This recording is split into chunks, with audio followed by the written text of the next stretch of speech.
नमस्कार। मैं chartered accountant Mahendra Rudrava indirect tax collection reform के बारे में आज आपसे बात करूंगा। आज की डेट में जब पूरी दुनिया रियल टाइम बेसिस पे काम करती है, जब कोई भी बिजनेसेस एक दूसरे को पेमेंट करते हैं, कोई भी कस्टमर बिजनेसेस को पेमेंट करता है या फिर कोई भी आप एक दूसरे से पेमेंट करता है, तो रियल टाइम बेसिस पे उसका पेमेंट इमीडिएटली रिसीवर के अकाउंट में चला जाता है यूजिंग क्यूआर कोड, यूपीआई या आईएमपीएस जैसी टेक्नोलॉजी। तो सेम वे जब गवर्नमेंट के टैक्सेशन की बात आती है, तो क्यों ना रियल टाइम बेसिस पे जो भी टैक्सेशन है वो गवर्नमेंट के अकाउंट में रियल टाइम बेसिस पे क्यों ना जा सकता है। क्या ये हो सकता है? इसी फिलॉसफी को, इसी सोच को हमने थोड़ा एलेबोरेट करने का प्रयास किया है और हमने एक कोशिश की है कि इनडायरेक्ट टैक्स के कलेक्शंस को रियल टाइम बेसिस पे कैसे किया जाए, इसके ऊपर हमने एक पेपर बनाया है।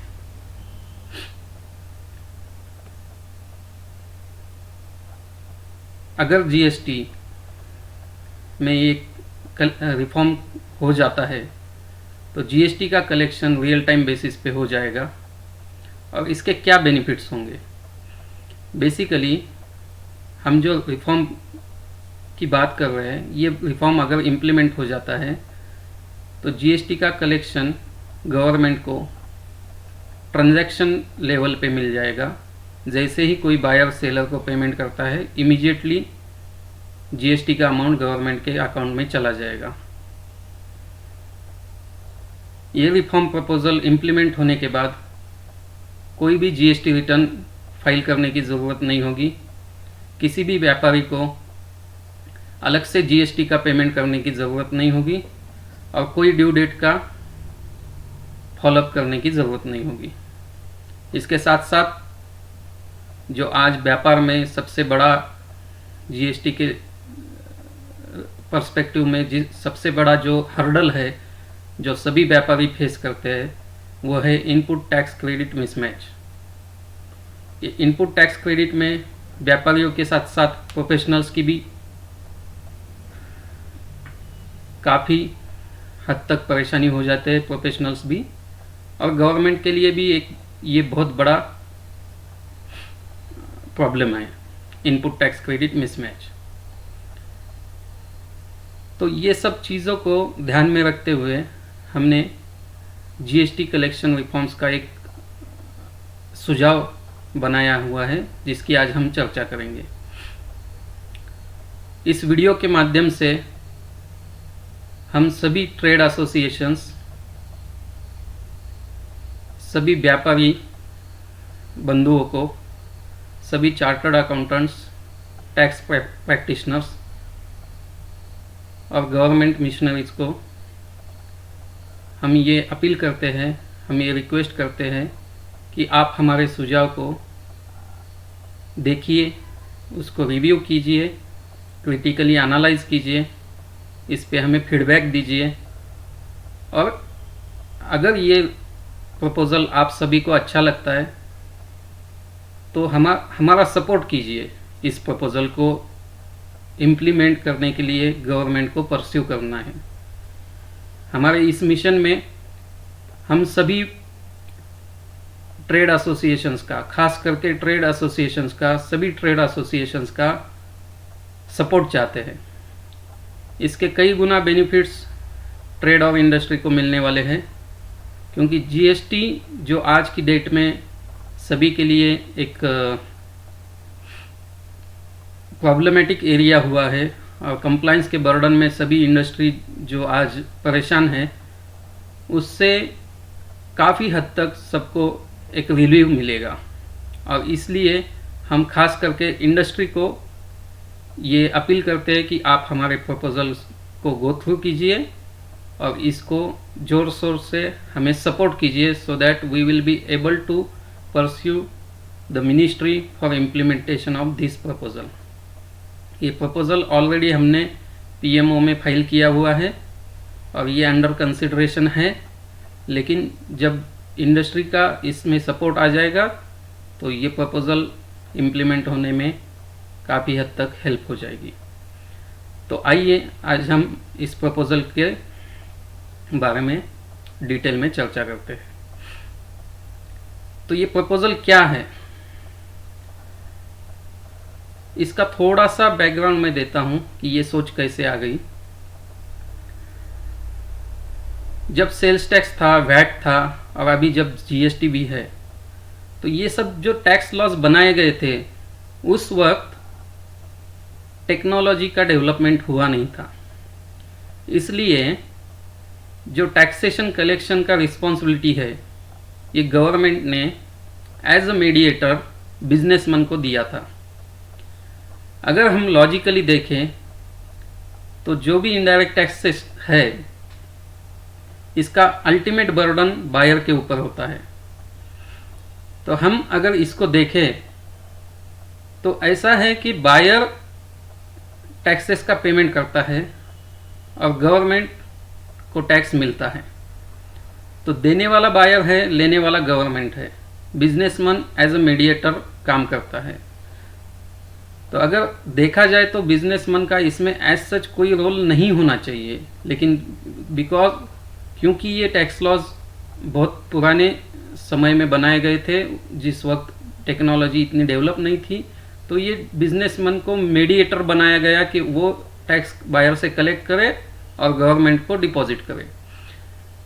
लेकिन आज की डेट में हमें लगता है इसकी ज़रूरत नहीं है। अगर टेक्नोलॉजी का प्रॉपर यूज़ किया जाए और बैंक्स को और जीएसटी को इंटीग्रेट किया जाए, जीएसटी डिपार्टमेंट जीएसटीएन को अगर बैंक के साथ इंटीग्रेट किया जाए तो टैक्स कलेक्शन डायरेक्टली बायर की अकाउंट से गवर्नमेंट के अकाउंट में जा सकता है। ये फिलॉसफी को हमने इस रिफॉर्म में पुटअप किया है। तो स्टेप बाय स्टेप हम देखते हैं ये क्या रिफॉर्म प्रपोजल है। इनडायरेक्ट टैक्स कलेक्शन रिफॉर्म, इसको हमने जैसे मैंने पहले भी बताया था इंट्रोडक्शन में, इसको हमने पीएमओ पे फाइल किया हुआ है, पीएमओ में फाइल किया हुआ है, अगस्त में इसको फाइल किया था। इस प्रपोजल का ऑब्जेक्टिव क्या है, तो जैसे मैंने अपने इंट्रोडक्शन में बताया, इस प्रपोजल का ऑब्जेक्टिव है कि to eliminate the reliance of government on the businesses for collection of indirect taxes. तो अगर ये प्रपोजल इम्प्लीमेंट हो जाता है तो गवर्नमेंट को बिजनेसेस पे रिलाई नहीं करना पड़ेगा कलेक्शन की प्रोसेस के लिए, तो जीएसटी डायरेक्टली कलेक्ट हो जाएगा गवर्नमेंट के अकाउंट में। शॉर्टकट में इसके बेनिफिट्स क्या है वो देखते हैं। जो बेनिफिट्स गवर्नमेंट को होंगे तो इसमें सबसे बड़ा बेनिफिट होगा कि इसमें गवर्नमेंट को किसी के ऊपर रिलाई नहीं करना है, डायरेक्टली गवर्नमेंट के अकाउंट में रियल टाइम बेसिस पे टैक्स कलेक्ट हो जाएगा। इसके लिए गवर्नमेंट को कोई ड्यू डेट के लिए वेट नहीं करना पड़ेगा। जैसे ही कोई ट्रांजैक्शन इम्प्लीमेंट हो जाता है, जैसे ही कोई ट्रांजैक्शन हो जाता है बायर और सेलर के बीच में, उसी वक्त जब भी बायर पेमेंट करेगा इमीडिएटली टैक्स का पोर्शन गवर्नमेंट के अकाउंट में जाएगा। ये प्रपोजल अगर इम्प्लीमेंट होता है तो ये बहुत बड़ी चीज़ होगी एज ऑफ डूइंग बिजनेस में, और इसके अलाइड बहुत सारे बेनिफिट्स है। जैसे कि इस प्रपोजल के बाद कोई भी ऐसा बिजनेस नहीं होगा जो टैक्स कलेक्ट करके डिफॉल्टर बन सके, क्योंकि बेसिकली टैक्स का अमाउंट बिजनेसमैन के अकाउंट में जाएगा ही नहीं, वो सीधा गवर्नमेंट के अकाउंट में जाएगा। और क्योंकि ये प्रपोजल की वजह से एज कंप्लाइंसेस बहुत कम हो जाएंगे तो टैक्स बेस इन्हांसमेंट होने के भी चांसेस है। अब इसके बिजनेसमैन के लिए क्या बेनिफिट्स है, तो बिजनेसमैन के लिए सबसे बड़ा बेनिफिट है कि कोई भी सेपरेट इसको रिटर्न फाइल करना नहीं है, कोई भी जीएसटी का सेपरेट पेमेंट नहीं करना है, कोई भी फंड मैनेजमेंट नहीं करना है, ड्यू डेट के लिए वेट नहीं करना है, इनपुट क्रेडिट के मिसमैच का कोई भी इसमें प्रॉब्लम नहीं होगा। और अगर बैड डेट्स भी होता है तो बिजनेसमैन का बेसिक अमाउंट का लॉस होगा, टैक्सेशन का लॉस नहीं होगा, क्योंकि वैसे भी businessman is not responsible for taxes अगर बैड डेट्स हो जाता है तो।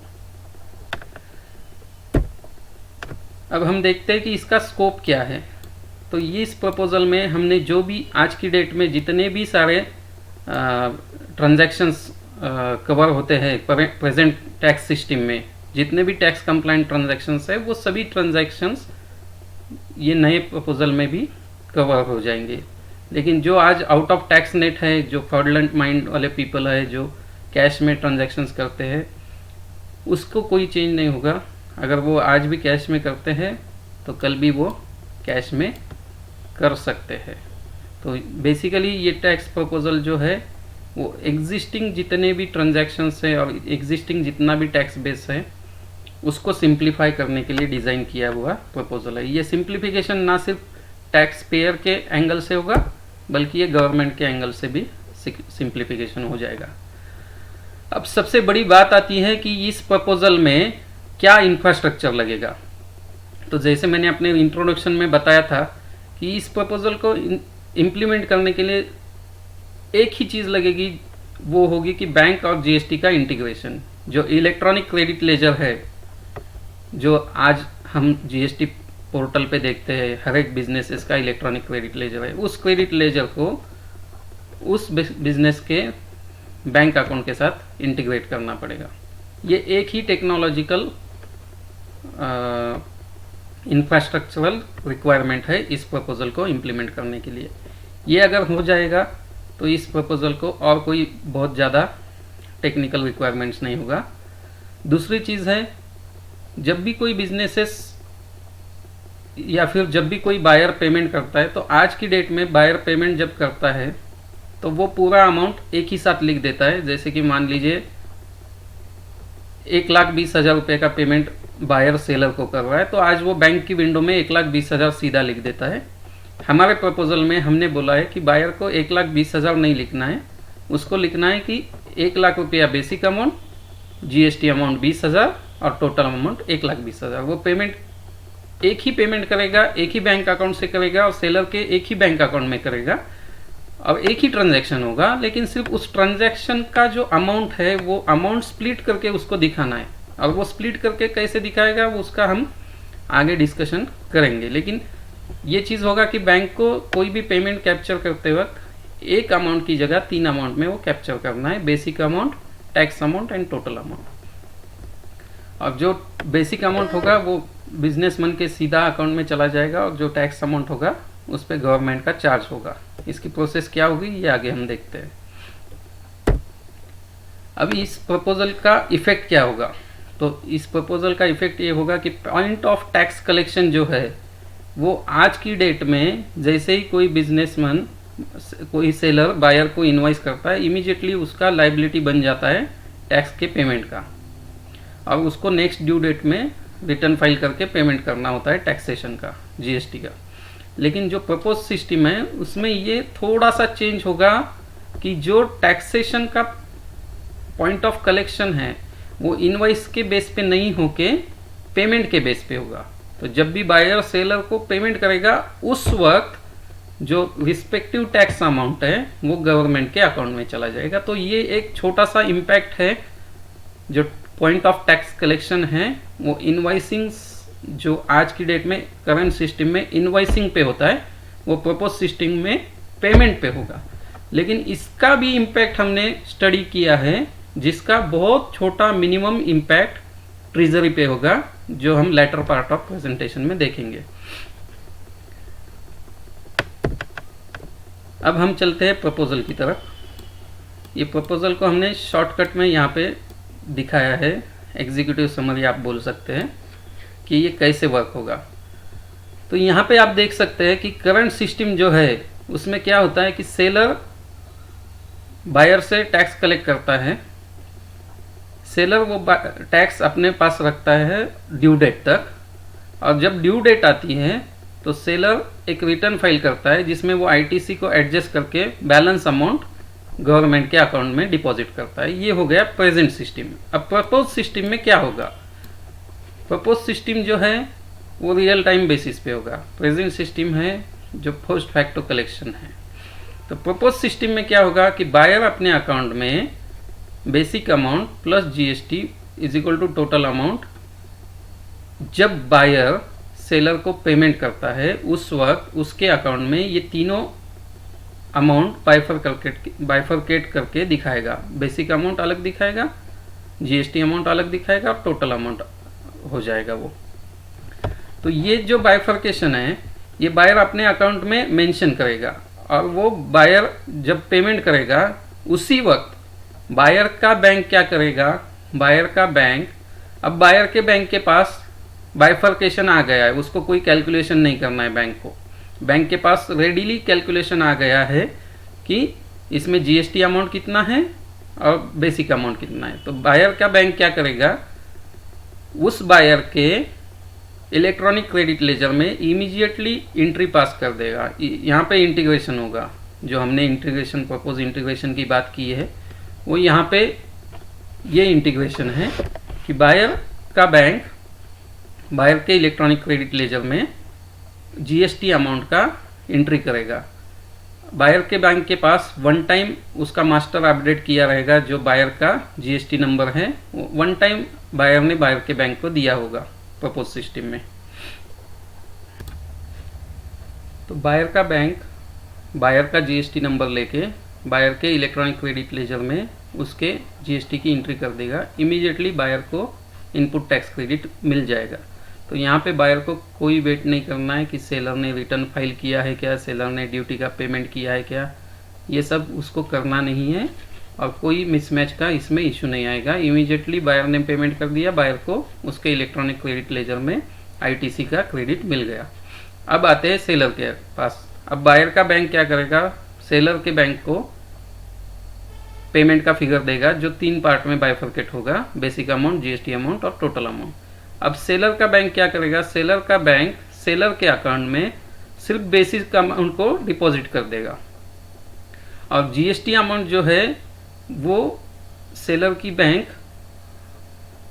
उसको as a lien amount treat करेगा, जिसपे गवर्नमेंट ऑफ इंडिया का लीन होगा, वो अलग से पोर्शन ट्रीट किया जाएगा। Basic amount immediately instantly seller के बैंक अकाउंट में जमा हो जाएगा और जो जीएसटी अमाउंट है वो अलग से ट्रीट होगा। वो कैसे होगा मैं बताता हूँ।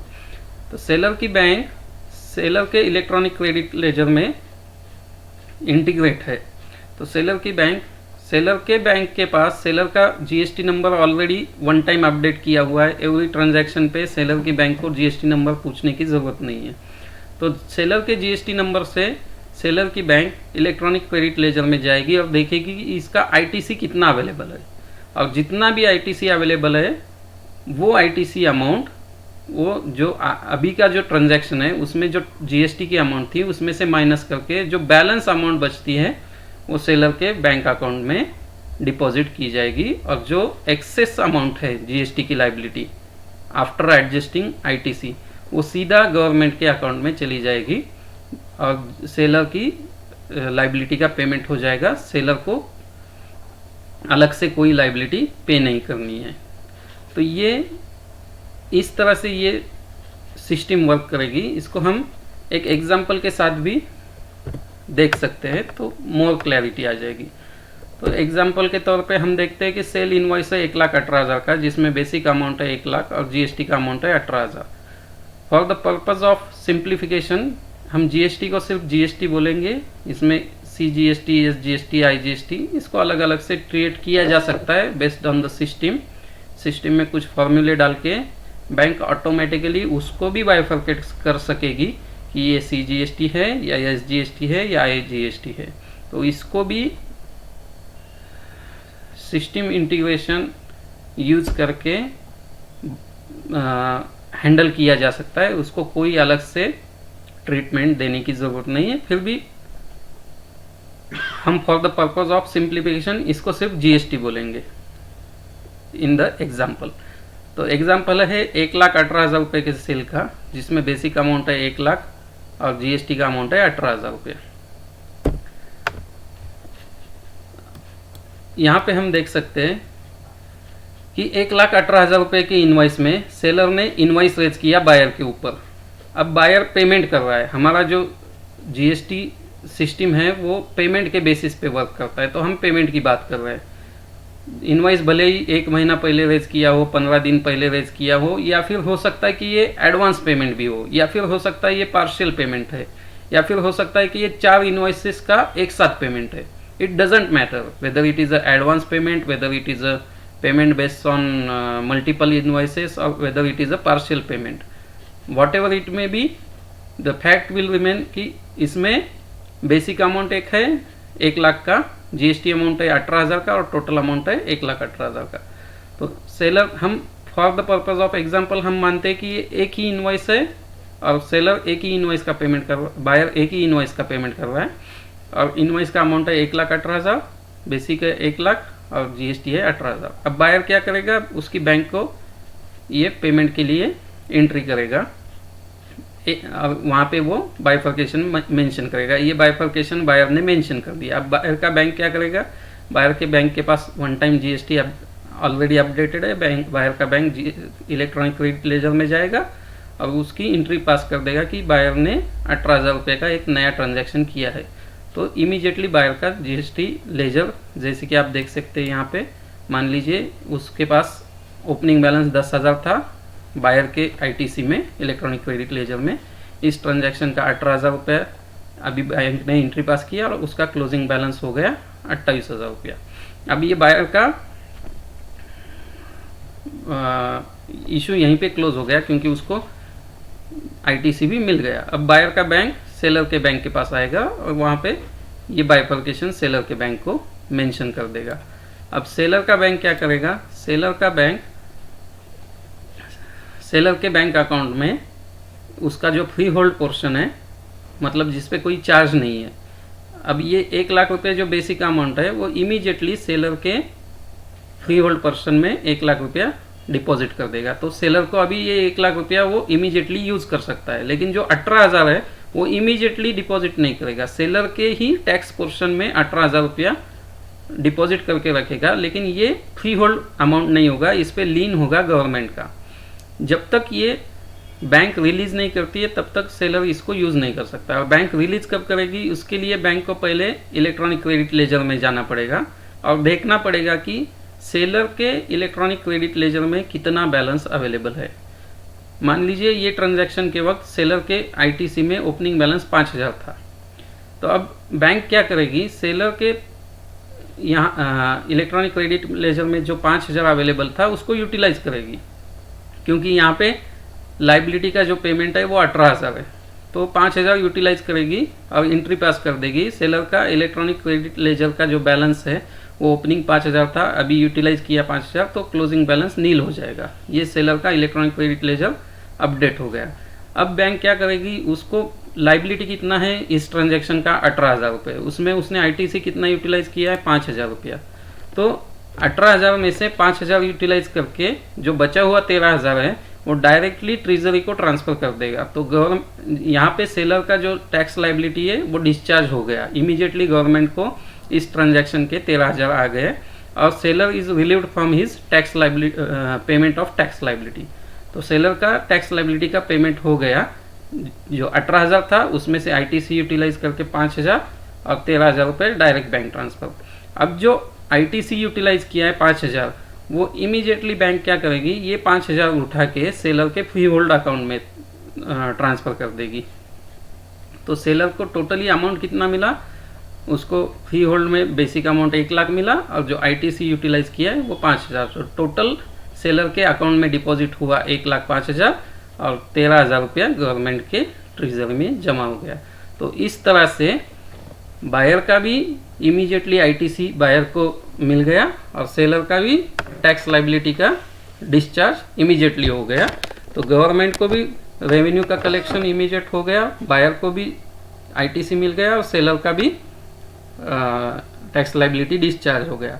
अगर ये हर ट्रांजैक्शन पे होता रहेगा तो कोई भी जीएसटी रिटर्न भरने की आवश्यकता नहीं होगी और गवर्नमेंट को जैसे जैसे ट्रांजैक्शंस होते जाएंगे वैसे वैसे उनको रिकॉर्ड मिलता जाएगा। तो इट्स कोई भी जीएसटी रिटर्न में भी हम क्या करते हैं, हर एक ट्रांजैक्शन का समरी बना के एंड ऑफ द मंथ वो जीएसटी पोर्टल पे अपलोड करते हैं। तो यहाँ पे हर एक ट्रांजैक्शन का समरी मिलेगा, तो जो डेटा गवर्नमेंट को चाहिए वो भी मिलता रहेगा। और जीएसटी रिटर्न का जो आज की डेट में जो परेशानी है लोगों को जीएसटी रिटर्न फाइल करने की, और गवर्नमेंट को भी जो तकलीफ है, वो सब तकलीफें दूर हो जाएगी। तो अब हम देखते हैं इसको और ज़्यादा डिटेल्स में कि ये कैसे वर्क करेगा। तो बहुत से छोटे से चेंजेस, जैसे मैंने बताया था कि बहुत छोटे चेंजेस हमें करने पड़ेंगे। जैसे कि अभी जैसे कि सेलर का जो इनवॉइस है, आज की डेट में सेलर जैसे इनवॉइस रेज करता है उसी तरह से प्रपोज सिस्टम में भी रेज करना पड़ेगा। बायर को जब पेमेंट, सेकंड स्टेप है कि बायर जब पेमेंट करता है तो बायर के पेमेंट के वक्त आज की डेट में एक ही अमाउंट मेंशन किया जाता है। तो ये एक चेंज छोटा सा करना पड़ेगा कि एक अमाउंट की जगह पे बैंक को 3 अमाउंट में पेमेंट के डिटेल्स कैप्चर करने पड़ेंगे। और आज जैसे कि कोई भी payment gateway bank buyer use करता है, सेम गेटवे से प्रपोज सिस्टम में भी वो पेमेंट कर सकता है। लेकिन आज जब वो चेक से पेमेंट करता है तो चेक में भी एक ही फील्ड होता है। प्रपोज सिस्टम में जब चेक से पेमेंट होगा तो उसमें भी 3 फील्ड होंगे, बेसिक अमाउंट, जीएसटी अमाउंट और टोटल अमाउंट। अब बात आती है कैश की। अगर सेलर कैश में सेल करता है और कैश कलेक्ट करता है तो क्या ट्रीटमेंट होगी। ये तो हमने आज अभी तक जो देखा है वो बैंक के चैनल से जो पेमेंट होते हैं उसकी बात की है। लेकिन अगर कोई बायर कैश में पेमेंट करता है तो क्या होगा। तो ये बहुत आसान है। जब बायर कैश में पेमेंट करेगा तो सेलर क्या करता है, उसका कलेक्शन है वो एक ना एक दिन, मतलब आज का पेमेंट आज या फिर 8 दिन में या फिर मंथली, कभी ना कभी वो जाके बैंक में ही जमा करता है। तो सिर्फ सेलर को क्या करना है कि जब वो उसकी खुद की बैंक अकाउंट में पैसा जमा कर रहा है तो जितना भी कैश में सेल हुआ है वो कैश सेल को उसको जब उसके बैंक अकाउंट में डिपॉजिट करता है सेलर, तो उसको 3 जगह बाइफरकेट करके दिखाना पड़ेगा सेल की अमाउंट। उसमें होगा एक बेसिक अमाउंट, एक होगा टैक्स अमाउंट और एक होगा टोटल अमाउंट। तो जो ट्रीटमेंट बायर करता था पेमेंट करते वक्त कि एक अमाउंट को 3 अमाउंट में बाइफरकेट करके दिखाने का, वही ट्रीटमेंट सेलर को करना है। तो ये छोटे से चेंजेस है, ये चेंजेस अगर किए जाए तो ये टैक्स बहुत आसानी से सिंप्लीफाई हो सकता है। इनपुट टैक्स क्रेडिट, तो इनपुट टैक्स क्रेडिट में भी जो आज की डेट में बहुत ज़्यादा इश्यूज चलते हैं तो वो सब हट जाएंगे, क्योंकि बैंक ही सीधा बायर का आईटीसी बायर के इलेक्ट्रॉनिक क्रेडिट लेजर में अपडेट करेगा। अब आज की डेट में क्या होता है कि सेलर ने गलत जीएसटी नंबर डाल दिया तो किसी और के अकाउंट में आईटीसी चला जाता है, और जो लेजिटिमेट बायर होता है उसको आईटीसी नहीं मिलता है। लेकिन हमारे प्रपोज सिस्टम में क्या होगा कि बैंक इसको अपडेट करेगी, और बैंक कौन सी अपडेट करेगी, बायर की बैंक बायर का आईटीसी अपडेट करेगी, और बायर की बैंक के पास one time updated GST number रहेगा, उसके मास्टर्स में जीएसटी नंबर अपडेटेड रहेगा। तो इसमें कोई चांस नहीं रहेगा कि बायर की बैंक कोई गलत जीएसटी नंबर डाल दे, क्योंकि ये अपडेटेड है, ये सिस्टम ड्रिवन है, इसमें कोई मैनुअल इंटरफेरेंस नहीं है।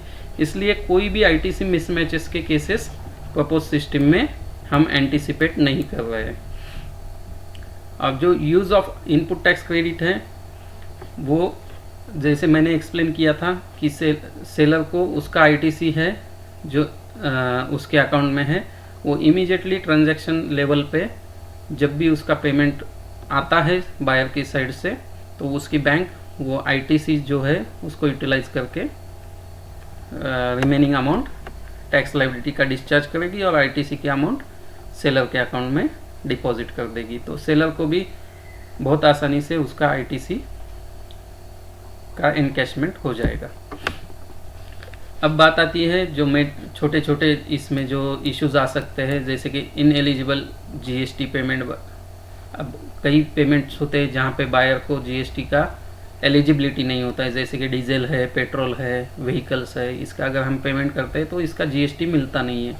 तो इन सब केस में क्या होगा, तो इन सब केस में बायर जब पेमेंट करता है सेलर को तो वो तो जीएसटी तो उसको अलग से दिखाना पड़ेगा, लेकिन इसका आईटीसी बायर को नहीं मिलना चाहिए, क्योंकि ये इनएलिजिबल क्रेडिट है depending upon buyers business, nature of business.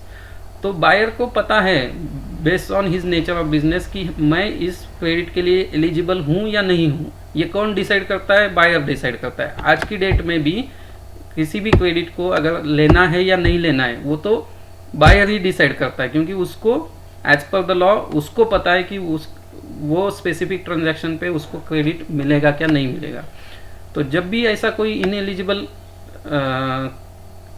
Credit की बात होती है और उसका पेमेंट बायर करता है, तो बायर को उसके पेमेंट विंडो में एक चेक बॉक्स दिया जाएगा जिसमें उसको सिर्फ टिक करना है अगर ये आईटीसी उसको इनएलिजिबल है तो, क्योंकि 95% एंड अबव केसेस में अभी नेगेटिव लिस्ट बहुत छोटी है, इसलिए बहुत से केसेस में एलिजिबल क्रेडिट ही होगा। तो बहुत कम केसेस में ऐसे होगा कि बायर पेमेंट कर रहा है, उसका क्रेडिट उसको इनएलिजिबल है, तो उस वक्त उसको चेक बॉक्स को टिक करना है। और वो चेक बॉक्स को अगर टिक करता है तो उसकी बैंक, बायर की बैंक, उसके इलेक्ट्रॉनिक क्रेडिट लेजर में वो स्पेसिफिक ट्रांजैक्शन का एंट्री पास नहीं करेगा और उसको वो क्रेडिट नहीं मिलेगा। अब आते हैं हम इफेक्ट ऑफ क्रेडिट और डेबिट नोट्स पे। जो क्रेडिट नोट और डेबिट नोट का इफेक्ट है, तो आज की डेट में क्या है कि टैक्सेशन जो हो रहा है वो टैक्सेशन का बेसिक है इनवॉइस लेवल पे। आज का जो करंट सिस्टम में है जो टैक्सेशन कलेक्ट होता है वो इनवॉइस लेवल पे कलेक्ट होता है, लेकिन प्रपोज टैक्सेशन जो होगा वो पेमेंट बेसिस पे होगा। और पेमेंट जब भी पेमेंट की बात हम करते हैं तो payment is always equal to invoice amount plus debit note minus credit note. तो हम बेसिकली पेमेंट के बेसिस पे टैक्स कलेक्ट कर रहे हैं, तो इसमें जब भी हम पेमेंट के बेसिस पे टैक्स कलेक्ट कर रहे हैं तो अल्टीमेटली इसमें तीनों का इम्पैक्ट आ जाएगा, इनवॉइस का भी, डेबिट नोट का भी और क्रेडिट नोट का भी। तो इस सिस्टम में आपको डेबिट नोट और क्रेडिट नोट को कोई भी अलग से ट्रीटमेंट देने की ज़रूरत नहीं है, automatically it will be considered in the payments.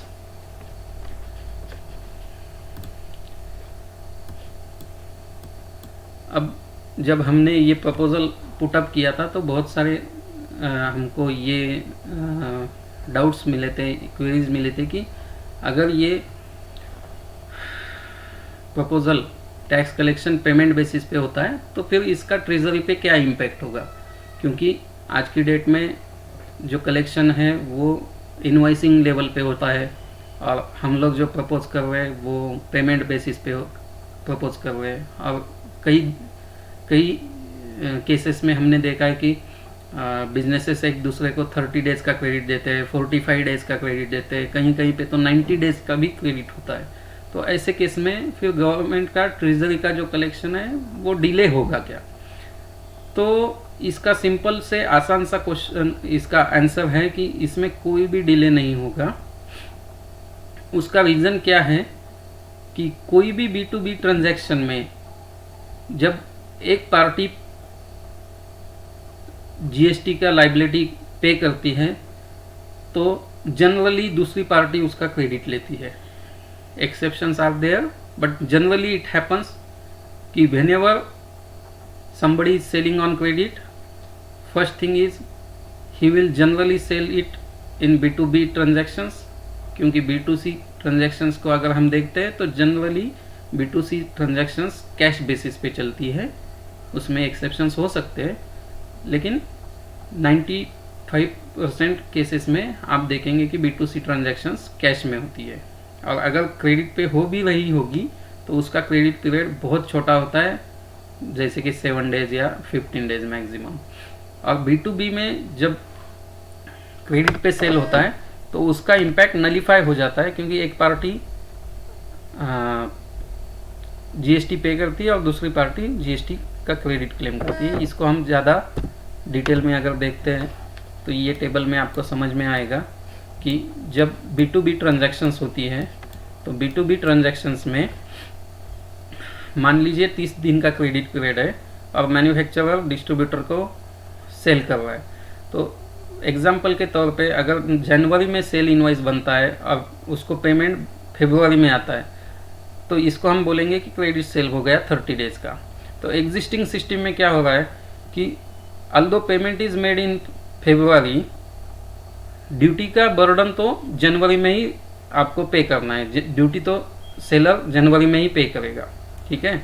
तो जनवरी में जब सेलर ड्यूटी पे करेगा उसी वक्त बायर जो है वो बायर एग्जिस्टिंग सिस्टम की बात कर रहा हूँ मैं, एग्जिस्टिंग सिस्टम में सेलर जनवरी में ड्यूटी का डिस्चार्ज करेगा लाइबिलिटी और बायर जनवरी में ही ड्यूटी का क्रेडिट लेगा। तो इन नटशेल रेवेन्यू को क्या मिल रहा है, कुछ भी नहीं मिल रहा है, क्योंकि एक ने पेमेंट किया और दूसरे ने क्रेडिट लिया। तो ये जो ट्रांजैक्शन है B2B ट्रांजैक्शन, ये रेवेन्यू के लिए न्यूट्रल है, टैक्स न्यूट्रल ट्रांजैक्शन है in terms of revenue, from the perspective of revenue. तो इसमें नो इफेक्ट ऑन रेवेन्यू होगा। अब हम चलते हैं प्रपोज सिस्टम में। प्रपोज सिस्टम में क्या होगा कि जनवरी में सेल होगा और पेमेंट फरवरी में होगा। तो जनवरी में कोई पेमेंट भी नहीं करेगा और कोई क्रेडिट भी नहीं लेगा, लेकिन फरवरी में क्या होगा, फरवरी में सेलर का ड्यूटी का पेमेंट हो जाएगा, क्योंकि बायर ने फरवरी में उसका इनवॉइस का पेमेंट किया है सेलर को, और जब बायर सेलर को पेमेंट करेगा उसी वक्त सेलर की ड्यूटी डिस्चार्ज हो जाएगी। लेकिन फरवरी में दोनों सेलर ड्यूटी पे करेगा और बायर क्रेडिट लेगा। तो प्रपोज सिस्टम में भी although the payment is shifted from January to February, whether it is a old system, that is existing system, or whether it is a proposed system, in both cases revenue will not get anything because one is making payment and one is claiming the credit. Same way अगर distributor to dealer हो जाता है तब भी ऐसा ही होगा कि जनवरी में पेमेंट इनवॉइस रेज होगा, फरवरी में पेमेंट होगा, लेकिन दोनों केस में it's a neutral for the revenue in terms of revenue, क्योंकि एक जन ने पेमेंट किया है, दूसरे ने क्रेडिट क्लेम किया है। अब यही ट्रांजैक्शन आगे जाके डीलर से कस्टमर को होती है तो B2C हो जाएगी, और B2C में नॉर्मली क्रेडिट कोई देता नहीं है। तो इसी ट्रांजैक्शन को हम आगे देखते हैं। तो जनवरी का सेल अगर डीलर टू कस्टमर होता है तो जनवरी में ही पेमेंट आता है, क्योंकि ये जनरली कैश में होता है, क्रेडिट पे नहीं होता है। Cash in the sense whether it is bank payment और cash payment, but it is called as cash sale. तो इस केस में क्या होगा कि एग्जिस्टिंग सिस्टम में आपको जनवरी में टैक्स का कलेक्शन होगा, क्योंकि सेलर ने लाइबिलिटी का डिस्चार्ज किया है लेकिन बायर कोई क्रेडिट नहीं लेगा, तो रेवेन्यू को कलेक्शन जनवरी में होगा इन प्रेजेंट सिस्टम। और प्रपोज सिस्टम में क्या होगा, प्रपोज सिस्टम में B2C का जो बायर है, जो एंड कस्टमर है, वो तो कैश में पेमेंट कर रहा है, तो प्रपोज सिस्टम में भी वो जनवरी में ही पेमेंट करेगा, और जब वो पेमेंट करेगा उसी वक्त बायर जब पेमेंट करेगा उसी वक्त सेलर के अकाउंट से ड्यूटी का डिस्चार्ज हो जाएगा। तो इस केस में भी whether it is a existing system और whether it is a propose system, revenue को B2C सेल जब होगा तो कलेक्शन इमीडिएटली मिल जाएगा। अब हम बात करते हैं कि B2C में अगर क्रेडिट सेल होता है तो ये बहुत छोटा परसेंटेज होगा कि जहाँ पे B2C सेल है लेकिन क्रेडिट दिया जाता है, तो उस केस में रेवेन्यू के कलेक्शन पे इम्पैक्ट होगा, और जितने दिन का क्रेडिट साइकिल है उतने दिन से आपका कलेक्शन डिले हो जाएगा। तो प्रपोज सिस्टम का ये एक आप बोल सकते हैं कि एग्जिस्टिंग सिस्टम के कंपैरिजन में प्रपोज सिस्टम में ये डिले हो सकता है कलेक्शन में। अब प्रपोज सिस्टम में चैलेंजेस क्या है, तो HSN वाइज समरी जो आज हम देते हैं GST रिटर्न में, प्रपोज सिस्टम में कोई भी रिटर्न नहीं रहेगा, तो GST का HSN वाइज जो समरी है अगर डिपार्टमेंट को वो चाहिए तो हम प्रपोज कर रहे हैं कि ऑडिट रिपोर्ट में आप वो समरी मंगवा सकते हैं, क्योंकि यहाँ पे कोई रिटर्न नहीं है तो कोई HSN समरी नहीं रहेगा। उसके बाद अगर ये मल्टीपल GST नंबर है बायर के और मल्टीपल GST नंबर है सेलर के, तो बायर के अगर मल्टीपल GST नंबर है तो बैंक उसको ड्रॉप डाउन प्रोवाइड करे और उसका जो एप्रोप्रिएट GST नंबर है वो बायर सेलेक्ट करे at the time of payment. और सेलर के मल्टीपल GST नंबर है तो इस केस में क्या होना चाहिए, तो इसके लिए कई टेक्नोलॉजिकल ऑप्शंस प्रोवाइड किए जा सकते हैं और ये इशू एड्रेस किया जा सकता है। रिफंड केस में क्या होगा, रिफंड केस में भी जो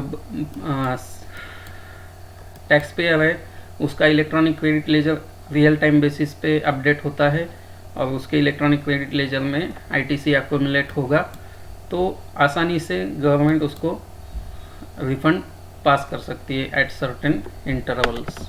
तो ये भी बहुत बड़ी बात नहीं है कि रिफंड को कैसे हैंडल किया जाए। अब इस सिस्टम में कुछ एक्सेप्शंस है क्या, तो एक मोटा मोटी एक्सेप्शन हमें दिखता है कि कैश सेल अगर होता है और वो कैश बैंक में बिजनेसमैन डिपॉजिट नहीं करता है तो उस वक्त क्या होगा। तो इस केस में हम 2-3 ऑप्शंस वर्कआउट कर सकते हैं, जैसे कि अगर नॉट नेसेसरी कि जितना भी कैश में सेल होता है तो बिजनेसमैन पूरा कैश बैंक में जमा करे, ये फिजिबल भी नहीं है और एडवाइजेबल भी नहीं है। तो इसमें क्या किया जाए, तो इस केस में हम प्रपोज कर रहे हैं कि जितना अमाउंट आप बैंक में जमा नहीं कर रहे हैं, जितना अमाउंट आप विड्रॉ कर रहे हैं आपके एक्सपेंसेस के लिए, तो उतने अमाउंट पे जितना जीएसटी आपने कलेक्ट किया है वो जीएसटी अमाउंट आप सिर्फ बैंक में डिपॉजिट किए कर सकते हैं। या फिर अगर आपका टोटल कलेक्शन है उसमें से कुछ अमाउंट आपने विड्रॉ किया है तो आप ना कि जो अमाउंट डिपॉजिट कर रहे हैं उस पर जीएसटी पे करें, बल्कि आप टोटल कलेक्शन पे जीएसटी का अमाउंट सेम चालान में डिपॉजिट करें। या फिर और एक ऑप्शन ऐसा हो सकता है कि बिजनेसमैन पूरा कैश आपके खुद के अकाउंट में जमा करें और जितना उसको एक्सपेंस आउट करना है उसके लिए वो फिर से बैंक से कैश विड्रॉ करके एक्सपेंसेस किया करे। इसका मतलब ये हुआ कि जितना भी कलेक्शन है वो मैंडेटरीली बिजनेसमैन को अपने कैश बैंक अकाउंट में जमा करना है।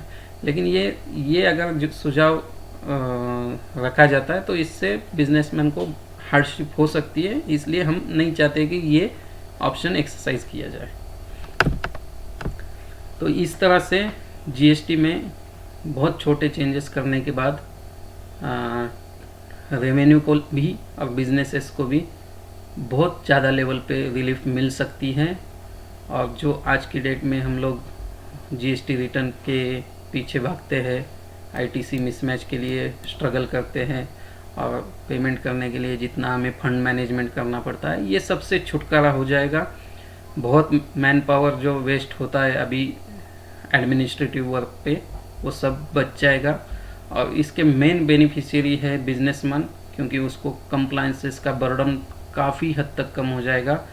और इसका नेक्स्ट बेनिफिशियरी है रेवेन्यू, गवर्नमेंट, क्योंकि गवर्नमेंट को भी बहुत सारा एडमिनिस्ट्रेटिव वर्क कम हो जाएगा। किसी के पास आज हम देखते हैं कि कोरोना के हालात में भी जीएसटी डिपार्टमेंट से फ़ोन आता है कि आपने जीएसटी रिटर्न भरा है या नहीं। इसमें दोनों की मजबूरी है, गवर्नमेंट भी बिना पैसे के चल नहीं सकती और बिजनेसेस को भी आपके एम्प्लॉयज़ की हेल्थ देख के, आपका खुद का बिजनेसमैन का हेल्थ देख के काम करना है। तो ऐसे वक्त भी जीएसटी जो कंप्लायंसेस है वो करने ही पड़ते हैं। प्रोफेशनल्स भी काफ़ी इसके लिए स्ट्रगल कर रहे हैं। तो हमें लगता है कि आज जो रियल टाइम का ज़माना है, इस रियल टाइम के ज़माने में टैक्सेशन भी रियल टाइम किया जाए और एज ऑफ डूइंग बिजनेस में काफ़ी हद तक इससे हेल्प होगी। बिजनेसमैन को बहुत बड़ी लेवल पे एक रिलीव मिलेगा जब ये कंप्लायंसेस का बर्डन उससे हट जाएगा और वो अपना कोर जो है, जो बिजनेस उसका कोर है बिजनेस, तो वो बिजनेस पे कंसंट्रेट कर पाएगा। ये वीडियो का बेसिक पर्पस ये है कि जितने भी ट्रेड एसोसिएशंस हैं, जितने भी व्यापारी हैं, ये हमारे साथ जुड़े और हमें सपोर्ट करें। तो हम फिर से एक बार अपील करना चाहेंगे कि आइए हम सब मिलकर ये प्रपोज़ल को ज़्यादा से ज़्यादा पुश करने की कोशिश करते हैं, सो दैट गवर्नमेंट विल बहुत जल्द से जल्द इसको इम्प्लीमेंट करने की कोशिश करें। और एक बात मैं कहना चाहूँगा कि कोई भी प्रपोज़ल 100% फुल प्रूफ नहीं हो सकता। तो हमारी टीम ने जितना भी प्रयास किया है उसके बाद भी इसमें कोई इम्प्रूवमेंट्स के चांसेस हो सकते हैं। तो वो इम्प्रूवमेंट्स अगर आपको लगते हैं कोई इम्प्रूवमेंट्स इसमें होने चाहिए, कोई चेंजेस होने चाहिए और कोई सिंप्लीफिकेशन की इसमें गुंजाइश है, तो आप हमें सुझाव दे सकते हैं। हमने यहाँ पे हमारा ईमेल आईडी दिया हुआ है, आपके सुझाव हमें इस ईमेल पे भेज सकते हैं। धन्यवाद।